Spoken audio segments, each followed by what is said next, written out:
Un autre cas Mâconnais apporte des éléments à la fois sur les attentes des requérants et sur l'attitude des juges en cette fin de XVIIe siècle vis-à-vis de la possession démoniaque. Claude de Belperche, écuyer et seigneur de Chassignol et Aymar, fit appel au tribunal pour résoudre le cas épineux de ses enfants. Ceux-ci, 9 et 11 ans, seraient possédés par le malin depuis 8 ou 10 mois et demeureraient insensibles aux exorcismes. Ayant appris que seul un pèlerinage sur le tombeau de Saint-Aimable à Rion pouvait résoudre ce genre de problème, il sollicita l'octroi d'une subvention de 200 livres pour mener à bien cette équipée, attendu que tous ces biens avaient été saisis depuis 3 ans.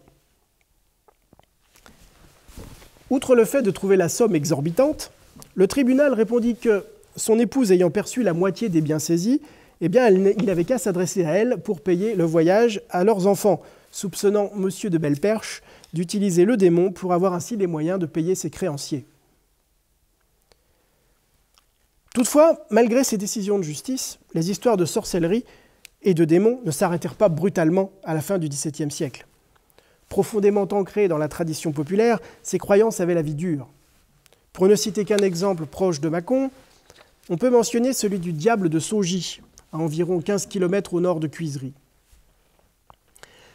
En 1878, des domestiques dormant dans la grange de M. Livet de Tournu furent réveillés par des grattements qui enflèrent jusqu'à évoquer des roulements de tambour, avant que leurs couvertures ne fussent tirées et qu'ils se vissent donner de grandes claques par une main invisible, le tout s'achevant sur des lumières bleuâtres dans un dégagement d'étincelles. La rumeur d'un diable occupant la ferme se répandit, les troubles gagnèrent l'habitation principale, où des casseroles furent renversées. On appliqua les remèdes traditionnels. On mit des clous à bouillir dans une casserole, censée attirer le diable. Un jeune homme familier de la maison, curieux de savoir ce qui cuisait dans cette casserole, se vit administrer force coups de balai et jeter hors de la propriété, ce qui bien sûr ne mit pas fin aux manifestations. Les troupes continuèrent jusqu'à ce que la maréchaussée soit venue sonder le foin à coups de pique et de sabre. On trouva le lendemain des traces de sang à proximité et les manifestations cessèrent.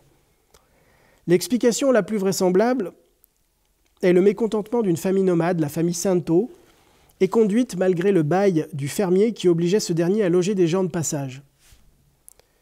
L'un des garçons de la famille, surnommé Le Mousse, décéda quelques jours plus tard du tétanos à l'hôpital de Cuisery. Décidément, les diables ne sont plus ce qu'ils étaient. J'ai conscience, en arrivant au terme de cette conférence, que ceux d'entre vous qui apprécient les phénomènes surnaturels auront probablement été déçus par cet exposé, dans la mesure où je me suis attaché à trouver des explications rationnelles à chacun des 3 cas évoqués aujourd'hui. Aussi, afin de ne mécontenter personne, vous ferai-je cet ultime commentaire.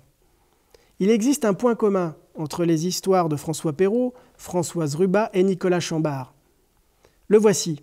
Il y a toujours au moins un adolescent à proximité.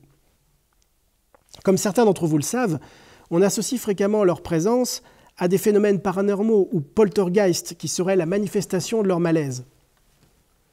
Le jeune garçon hébergé chez le pasteur, que l'on peut imaginer coupé de ses parents d'une façon ou d'une autre, les enfants de la première femme de Nicolas Denant, contraints de vivre avec leur belle-mère, la jeune femme que prétend désenvoûter Nicolas Chambard, mariée contre son gré, avait probablement matière à éprouver quelques malaises. La porte reste donc ouverte, tout du moins aux forces encore méconnues régissant l'esprit humain.